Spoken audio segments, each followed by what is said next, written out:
for these two teams. Therefore, Team Solomid had to drop one of their bans, which unlocks Elimination to play Nautilus. Really nice stuff here. What will it be? Because this actually puts a lot of pressure on the junglers now. They've been able to just sit back on Sej and Gragas. Now it's different. Nunu is the team fighting jungler. Vi is the denial jungler here because Meteos and Santorin have both kind of carried games. I'm surprised that Santorin didn't kind of leave this to later. His Nidalee has been off the charts good in a lot of these games. And instead of doing a reactive pick, they just preemptively say, Meteos, nope, you're not going to carry this one on Vi, making sure Santorin plays it. Well, that also means Hai has to be careful in his pick. So far, they just go for the Zac and the safety of Sivir as well for Sneaky once again.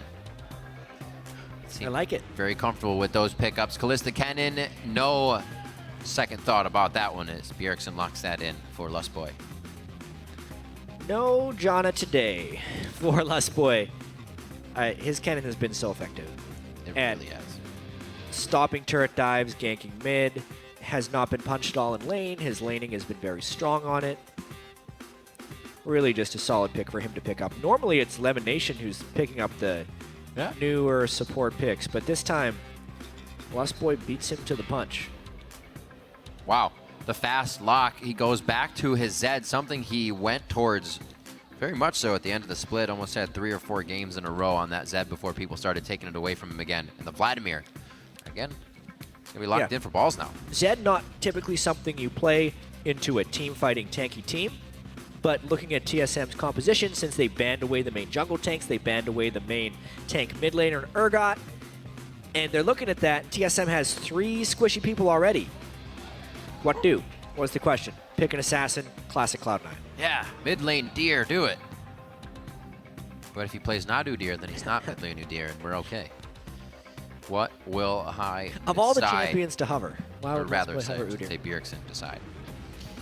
Watch Bjergsen take that, and he does play Janna. Ooh, the Cho'Gath. They got to go with something tanky in the mid lane, so Hai can't assassinate it. Silence as well is awesome against Zed. This is a smart pick here for Bjergsen. Really locks it out. Hai maybe thinking he can just kill Lustboy whenever he wants since he doesn't focus that Zanya's, but you got to be careful. Fade's Call will also save that. A lot of very tricky plays and untargetable people here to come into this game. The Vladimir pickup. Going to balls. Most likely, we'll see that coming out of the top lane. He should definitely be able to do very well in the 2v1 here as Vlad. We'll see if they play that any different here. Yeah, I like this. This is really something different than what's been happening in this series. I was about to say, Cloud9 hasn't done that yet. I didn't like Cloud9's bans last game because they mimicked Game 1 bans in a series that had momentum slightly for Team Solomid. It was proven that Team Solomid was going to be winning with the same pick bans. Time to change it up. Because of that, Cloud9 gets a classic composition. CC from the support jungle role, damage from everybody else. And it puts them in a comfort zone, hopefully, against TSM, who is now moved off a little bit. Bjergsen on Cho'Gath, not the biggest playmaker. Right. He actually lost to Cloud9 on Cho'Gath in the final game of the regular season. And this is a pick and ban that could set us up for Game 5, unless TSM makes an outplay, in my opinion. The trophy. Taking a look on at the games, wondering whose house it will be in at the end of the day. And right now, it's looking like Team Solomid as they've been coming out strong. But like you said, Cloud9 deciding to switch things up in the bans, and now hopefully coming out with a composition that'll trick TSM. Let us know who you think has the edge going into Game 4. Send either hashtag C9win or hashtag TSMwin to @LOL Esports, and we will tally your votes up throughout the game. Very interested to see this Bjergsen Cho'Gath pickup. He can really wreak havoc or just be a nuisance in the mid lane with that. How will Hai coordinate his ganks, his attacks as well? Definitely leads into a game where Cloud9 can kind of go to their 1-3-1 if they want to start getting a split push on. It's a real good way they spread their enemy out thin and start to pick them off. How much of a factor will Santorin be on Vi as well? That's great. We got 2 different junglers coming in for the entire series now. It's a pretty big factor already. Look at those recall animations. Absolutely dancing around. Still going. Yeah. So, biggest change that Cloud9 needs to make early on is figure out what they want to do with this early jungle, because they got outplayed last game. the supports have been making very aggressive invades on the side where they think the enemy jungle is starting. But this game, more than ever, we actually have the most defensive wards we've had yet. So scouting where someone is going to start the jungle becomes increasingly difficult. It looks like TSM may end up guessing it properly. For Lustboy, he's going to be trying to invade this Cloud9 start. Now, will Cloud9 start at blue buff, or will they start at Gromp and then transition to blue buff? If they do the latter and Lustboy invades quickly, they may have some issues taking the blue buff. We'll have to track this because Lemon Nation is also in position to harass the TSM jungle. He has not taken a skill just yet. We'll probably head in with that Riptide so he can get a bit of AoE and slow for the harass and no chase. Here we see Lustboy making his way over. Oh. It's a mid lane move that a lot of people use on Maokai. And Lemon, well, there's some early harass from both these guys. What a monster. Santorin doesn't have smite. He's also playing it perfectly. Dyrus now being the one to be in front of that. Santorin's going to have to walk right out of this one. And what a job by Lemon Nation. Repeats again. Can the same thing happen over here? No, it's actually High who already came out. A flash goes down and they know that's enough to return and hit that lane later. They're not going to try to pressure it. As he comes right back despite not having flash. The fearless Kennen. Man, so this is why TSM has been banning Nautilus, for one.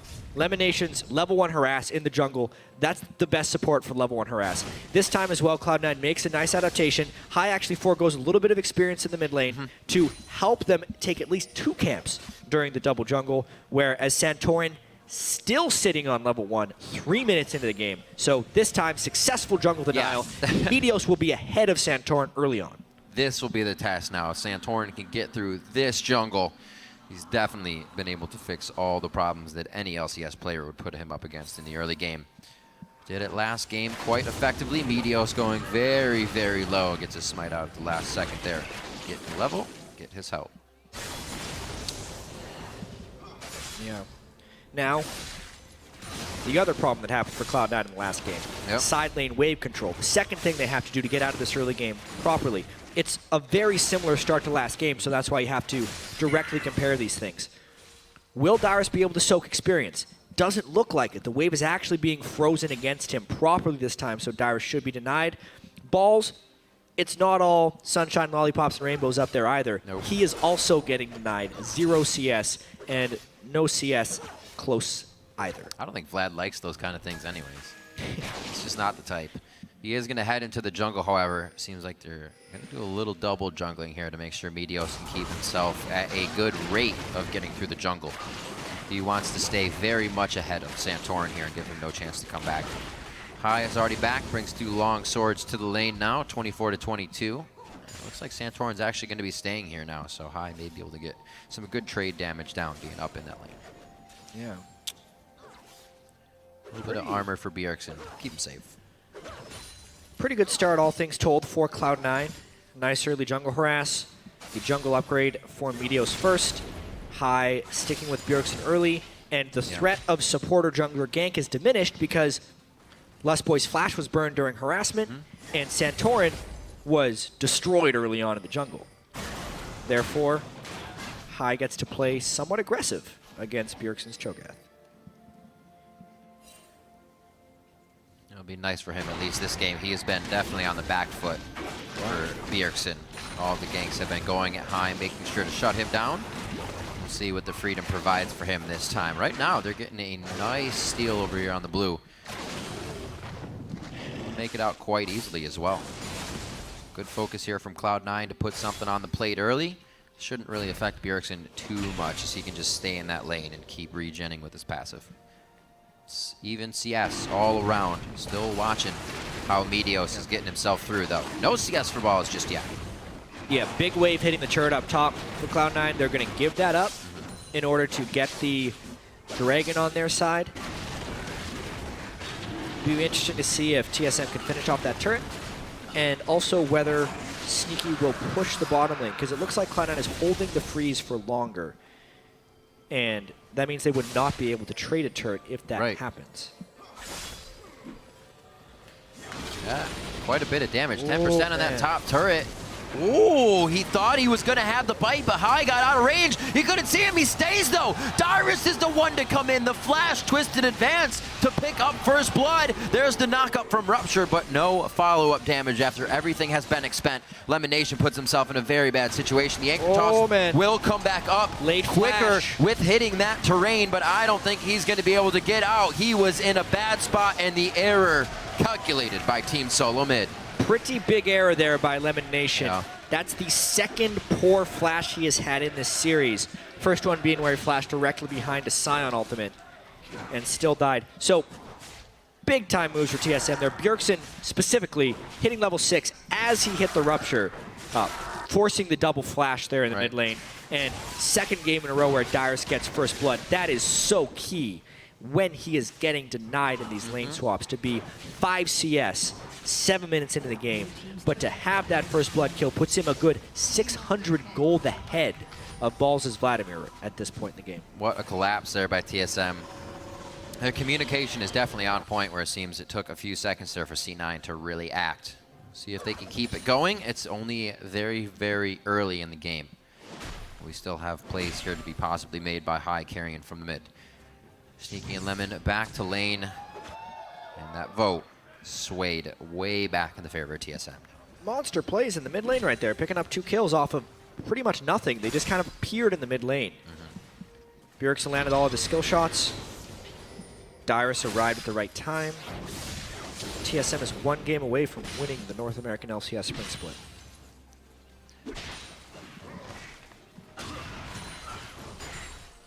See how they do now. All these lanes are matched back up, so Balls and Dyrus are going to be able to farm themselves quite nicely.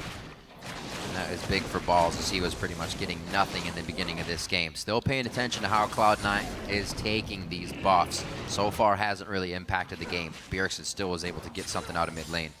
So C9 is kind of fighting their own battles that aren't giving them results just yet. Yeah, and already they have to come back from behind. Which they did in game 1 to their credit, but a 2,000 gold lead 8 minutes in is actually rather large. Callista Cannon as well has a lot of kill threat. If Lustboy can get experience. He's level 3 on Cannon right now. So, not worried about that yet for a while. You see the AD carries and you think it's soon, but nope, the supports, they've been roaming all day. What will be the play in the bottom lane? Lemon Nation walks away for just a second and cannot be continued by Sneaky, as he wants to wear those Ren stacks off before heading back into the fight. Smartly done as well. Not too many core items coming out, just the first of recipes around the map as well. BF swords for the 80 carries, that Cutlass, and the Fiendish Codex for the mid laners. Oh, there's a great trade. Yeah, nice little trade back there by Cloud9. Revenge for Wild Turtle's damage on Sneaky. This time Lustboy could no longer enter a fight safely. Sneaky been the bright spot for Cloud9 this series. Even in the games they're losing, he's able to make some clutch plays. They're really going to need him to do well here, as Balls will take a long time to ramp up on Vladimir. Literally almost killing Wild Turtle there. Yeah, well, with the time they're giving themselves, they have a lot of breathing room to stay down here. Farm this one out. We'll see how much turret damage they try to put on this one, as Balls gets all the time to farm this in the top lane. You can see he wasn't having the easiest time against Dyrus, but he was also letting his lane push because he didn't have a turret. High even trying to roam down there for a potential dive, but because he actually got spotted by a pink ward without checking the brush, there's a chance that TSM is waiting for High to return. Well, they're definitely pushing his lane, making sure he has to take control of it once again. At least getting something to work there. Even under the turret, those guys are tanky enough that if High gets in range for a Maokai W, he would die. At this point, he definitely has to be careful. I wouldn't put it past Dyrus and Bjergsen to go in for that anyways. Coming from the bottom side, Lustboy thinks it's something they can get as well. He looks to actually just show himself right in the mid lane for a bit of pressure. Not real ganking. Great damage coming out of Maokai here in the early game. Dyrus again going for the 2-ring build. Could be right into that Righteous Glory once again. Probably. Once you extend it already. Yeah, it's true. Seems to be what TSM wants to go for the initiation potential. Yep. It's actually, I'd say, the more common Maokai now. Yeah. Is the Righteous Glory rather than the Rod of Ages. It's weird. You don't think it'll work the same, and you're like, wow, this is actually really great. I'm really fast and super tanky. All right.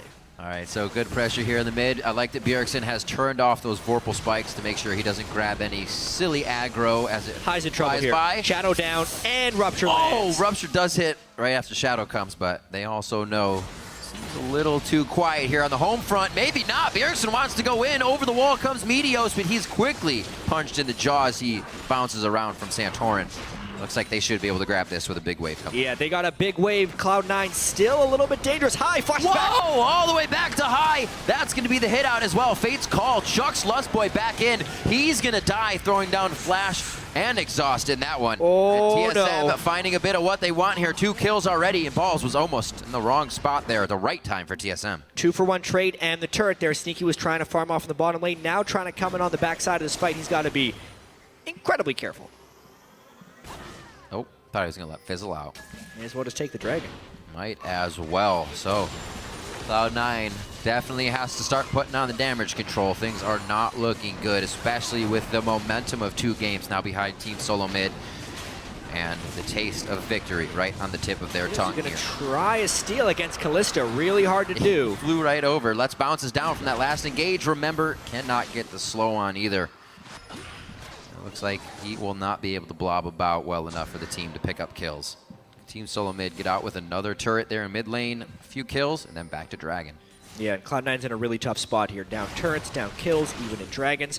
Down in the series, knowing they have to win both this game and the next if they want to take the crown here in North America. Slight desperation mode might kick in for Cloud9. Yep. When that's kicked in so far this series, or even in IM Katowice, desperation mode for Cloud9 is a very dark place. You do not want to go there as Cloud9. They overcommit. Their smart play goes out the window. They need to remain controlled here. The 5-man push up the mid lane during recalls was smart. They do not need to turret dive. They just need to continue to trade objectives like Cloud9 did in their Game 1 victory. Dark Cloud9. You don't want that. Yeah. That's the Thunderstorm. It's not working out for them. Here, looks like they have drifted towards the top lane, however. And TSM, not too worried about these outer turrets going down. It might be more of a danger for them to try and put protection on it, so they hold steady. Dyrus is going to be able to trade here in the bottom as he gets that Righteous Glory built up safely.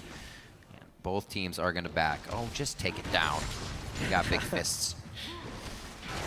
73 to 47 is the out of that top lane, though. So definitely sure a pretty big disparity. He wants to deny some CS, but the cannon lives, most likely. Yep. That one time when you were like, minions, don't be so strong? No one ever said that. 14 minutes on this. TSM cracks a little bit more of the outside of the base as they themselves lost the top turret here. But Cloud9 is still, I think, waiting for TSM to make moves. They're not really the one that's going to be putting their foot out there first.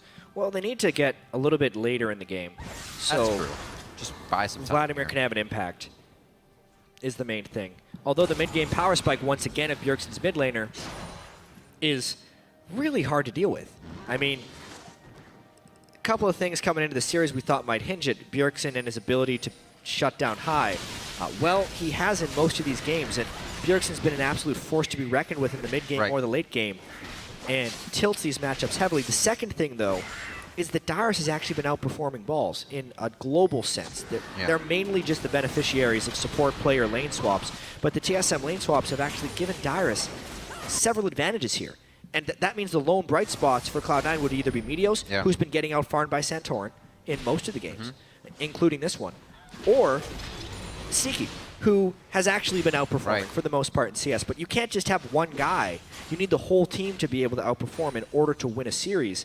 And that's why TSM may end up winning this one 3-1 if Cloud9 doesn't somehow come back from this 3,000 gold deficit. Well, right now they are sitting on just the perfect amount of kills. They have 4. It's across their priority targets as well. Everybody has 1, so they are getting fed accordingly.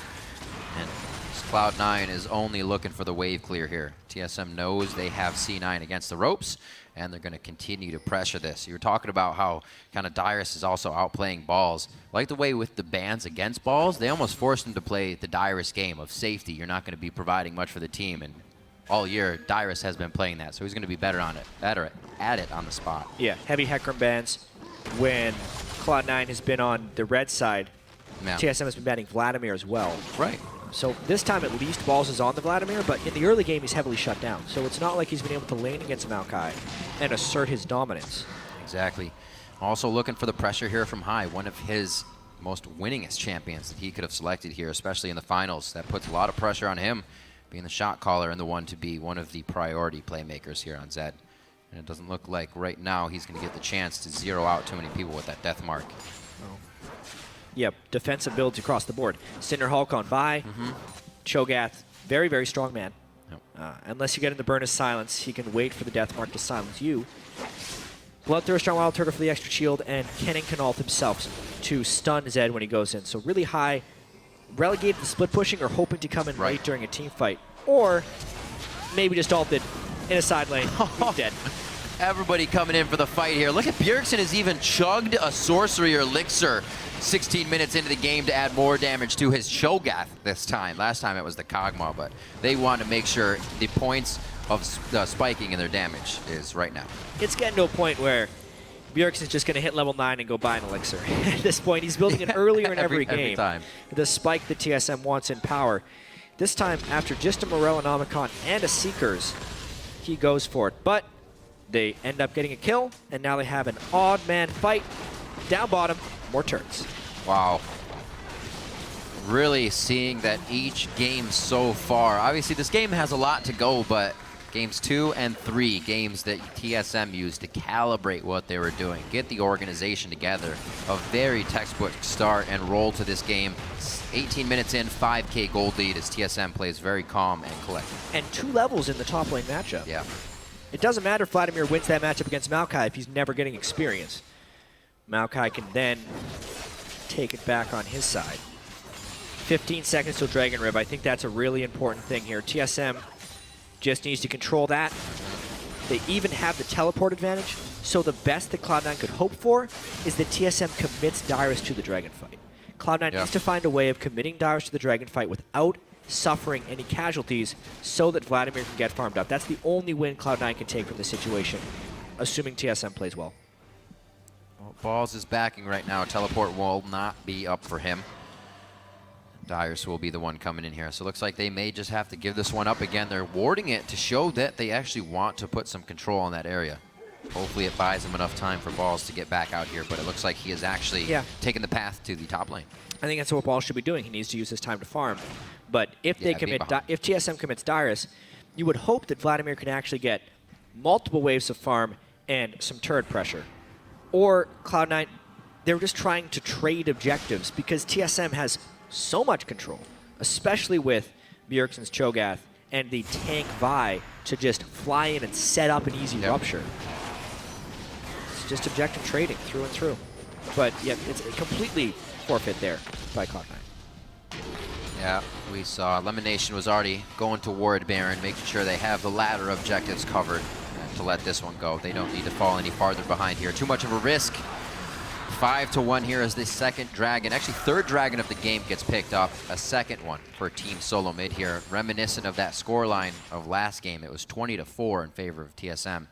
5-1. Keep that going. Maybe the same thing. Looks like it. I mean, TSM is on the path to victory for sure here. Smart and controlled play. They do have a very low damage team composition if this game stretches to be too late. Tank Vi, Cinderhulk Frozenheart, Righteous Glory Spirit Visage Maokai, Bloodthirster first AD carry, Cho'Gath in the mid lane who can burst but doesn't have sustained damage. That team does not kill that many people late game. If it gets late game, Cloud9 could take this, but it has to get to 40 minutes somehow without the gold lead being greater than 10,000 and without TSM having 5 dragons. Well, another 5,000 gold is what TSM is looking for right now. Nobody's going to throw a loan at them, so they have to get it themselves. Over here, Balls could be a bit of that funding. It looks like he's able to pull himself to safety here. So TSM starting to work the aggression around the map, getting any picks that they can, and the turrets are going to fall shortly here as Cloud9 is, I believe, going to start just using everything in defense to dodge these attacks from Team Solomid. So effective. So to be fair, that's more effective than you'd think because he broke the turret shield. The turret shield is very little now. Once you break it on the turret, it doesn't give any shield to the people hiding there. Lustboy understands Lustboy. this game right He's here. saying you can't see me. Everything behind the curtain. You can see Cloud9 kind of spreading themselves thin here, walking back and forth. Lemonation is trying to tend to multiple lanes, sweep multiple wards. High going down to the bottom side here. This is Cloud9 trying to, not make a move. That turret goes down, the pressure's relieved, and he needs to go as well. Really solid play by TSM. Yep. Really just controlling the rotations. 5 turrets to 3, hoping to continue that pressure, get a 6th, get all the other turrets down. Then they can start pressuring Baron, and they can take Dragon on respawn. That's the plan for TSM. If they want to win their 3rd game in a row, get another reverse sweep on their opponent. Semifinals against Team Impulse, they lost the 1st game, won the next 3. Yeah. Here against Cloud9, lost the 1st game, very close in game 2, carried by Bjergsen's AP Cogno. Yep. These last 2, though, as far as the first 20 minutes go, have been heavily in favor of TSM. They get stronger and stronger throughout these best-of-5 series. It's becoming a trademark of TSM. Sticking with things that work as well, especially for Lustboy. After getting banned out consistently, stays with the Kennen and the Callista 2 games in a row. Something we haven't seen all year from these guys. Really, in any other region but LPL, to be honest. They're playing it quite well, however, and definitely showing that it's something they had in the back pocket. Ace in the sleeve, if you will. Yeah. Looks like that Runons is finished up onto Wild Turtle. He's going to be really hard to get a lockdown on now, especially without having super hard crowd control here on the side of Cloud9. Hello. Oh, my word! Whoa! I was going to say he's getting dinner, but that would look like an appetizer. I've said it before and I'll say it again, but good lord, Bjergsen is crushing right now. You know One rupture, instantly dead. It's Flash, bad eat, ignite. when you wins. Whew. That hurt me. Wow. Bjergsen, no matter what champion he is on, he is ready to flash float forward and make instant plays. The lucidity boots for him as well, allowing him to keep spitting out that crowd control and silence. And it has picked him up another kill.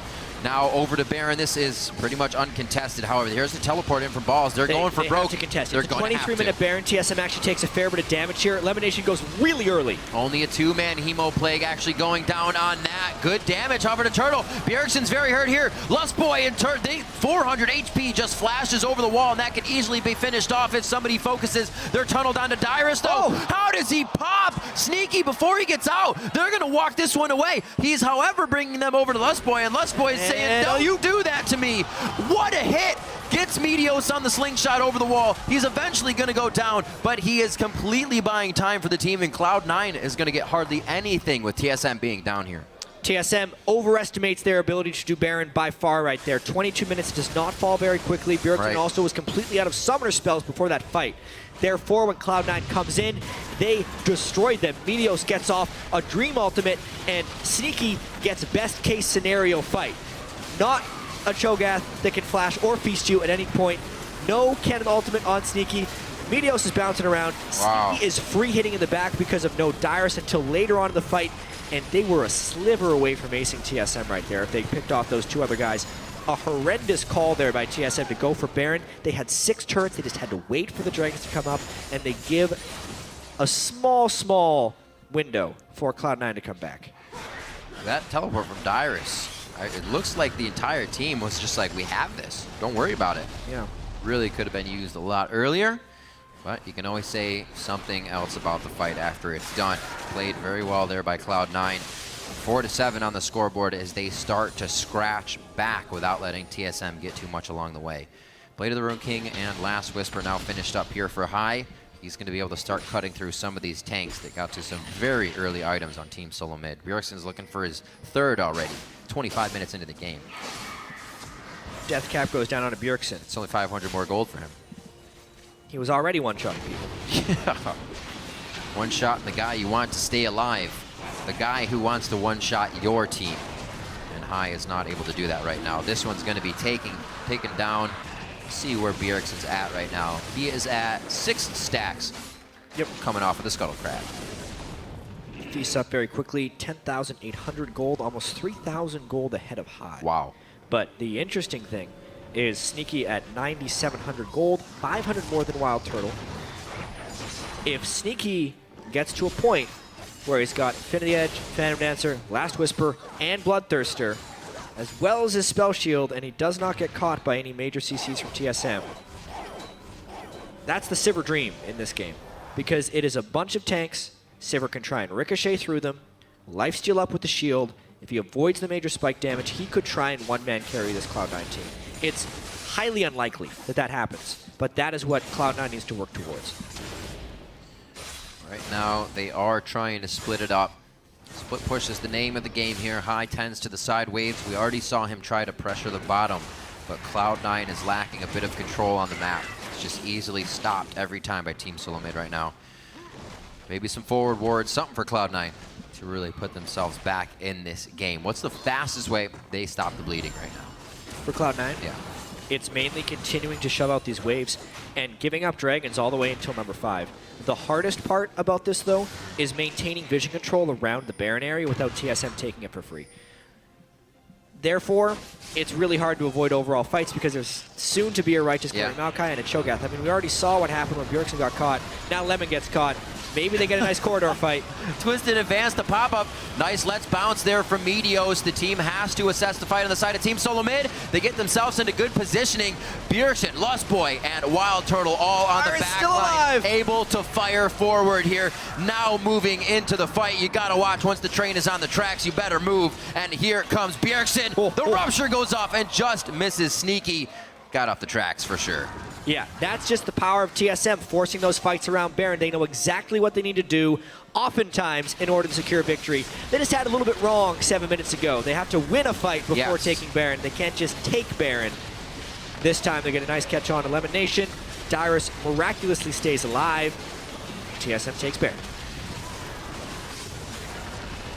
Strong fights coming from Team Solomid. This fight almost actually mirrored what we saw earlier. If Meteos is on this side with Sejuani, that's the fight that won Cloud9 Game 1. Yeah, good ultimate there, except it just hits 2 there. They didn't catch Bjergsen or Wild Turtle, that's the big thing.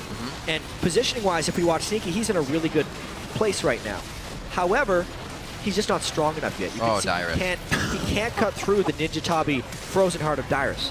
If he had a Last Whisper, maybe he could, but that's only going to be in 1,000 gold.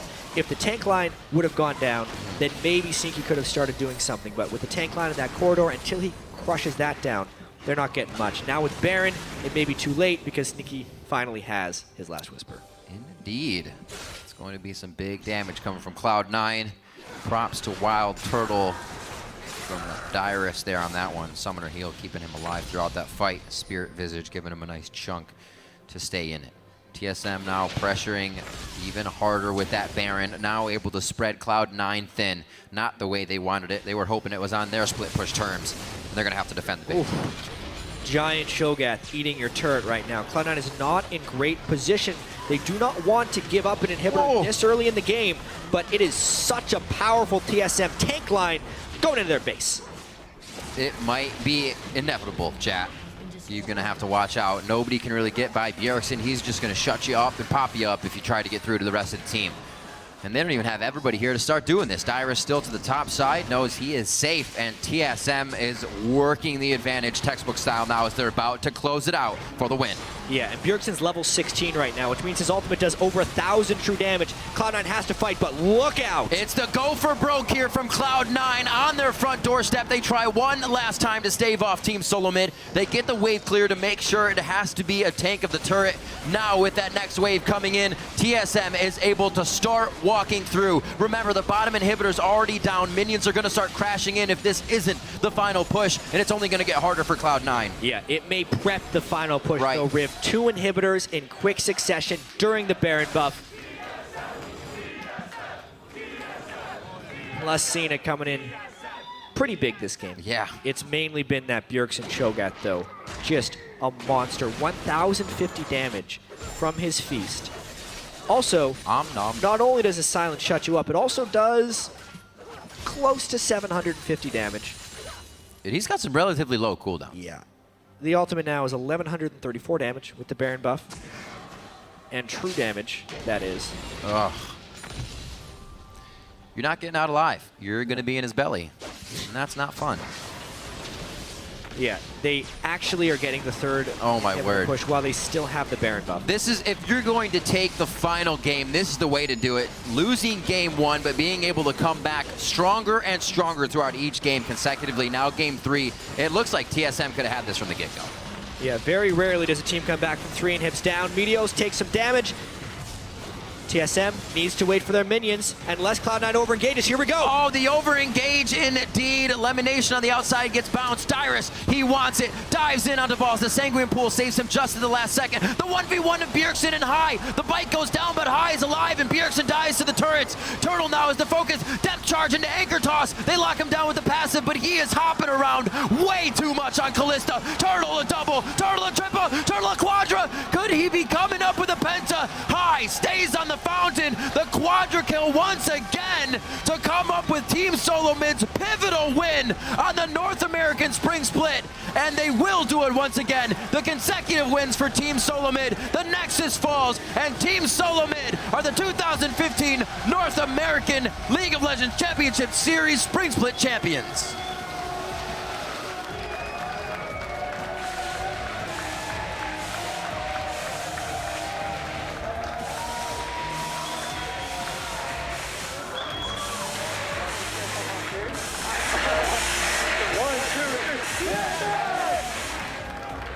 And just like that, it is over. Team Solomid, their 3rd split championship in North America against the only other team to win a split championship there in Cloud9. It's the 2nd consecutive time they have beaten them, but also the fastest they have ever done so. 3 games to 1. TSM losing the first game in the series, and then taking the next 3. Taking the next 3. One more dominant than the next, as he did at IM Katowice. Lustboy once again raises the trophy for his team, and they begin to pass it around. MVP Bjergsen, rookie of the split, Santorin as well, showing up huge throughout this best of 5 series against one of their biggest rivals, Cloud9. Showered in confetti, Santorin, his first championship with TSM. Dyrus holds the trophy high. That is a lot of confetti. If you're not first, you're last, says Dyrus. And this year, they are not last. That is right. Loco Doco, very proud to be the coach of Team Solomid. Reginald, obviously very happy in the back as well. A lot of strength coming out of this team this season. I said it with both teams on the stage, or that were playing on the stage, 0 subs, 0 changes, and that's why the ones they were facing off here for the championship title. Team Solomid was able to find the better fight, though. You can tell they're quite happy with this victory, but we know their sights are set higher here.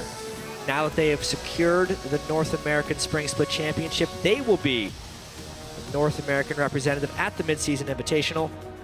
They also secured the most possible championship points. That's right. That can work towards Worlds. Championship points, always important, as Dash would tell you.